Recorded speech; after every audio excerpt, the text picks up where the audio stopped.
jenom bláznům, kejtířům a dětem nestačil ten unavený stín. Zdálo se, že v mlze rozkvitu lidé znají všechen život nazpaměť, bez nosínu naděje a citu. V srdci stejně jako v mysli šel.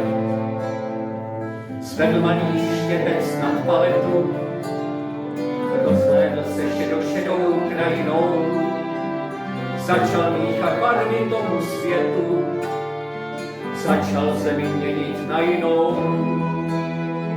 A tak zazářilo modré nebe, rudé květy zlaté lány pozorů, lidé v barvách nacházeli sebe, barvy ozdobily jejich.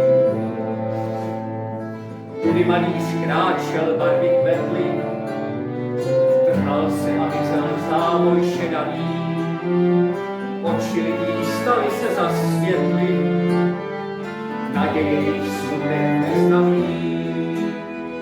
Jenže v srdci světa šedí choré, nedozrála ještě pravá odpověď, jen co malíř zmizel za obzorem, všechny barvy pohltila šeť.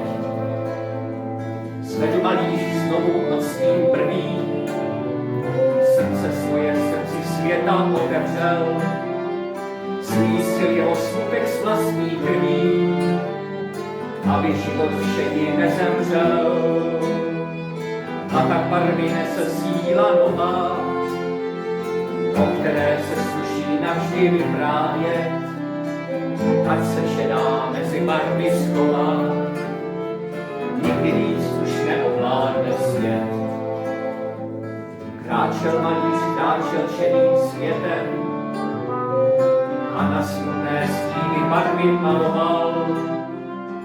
Věřil lásku kejtířům a dětem,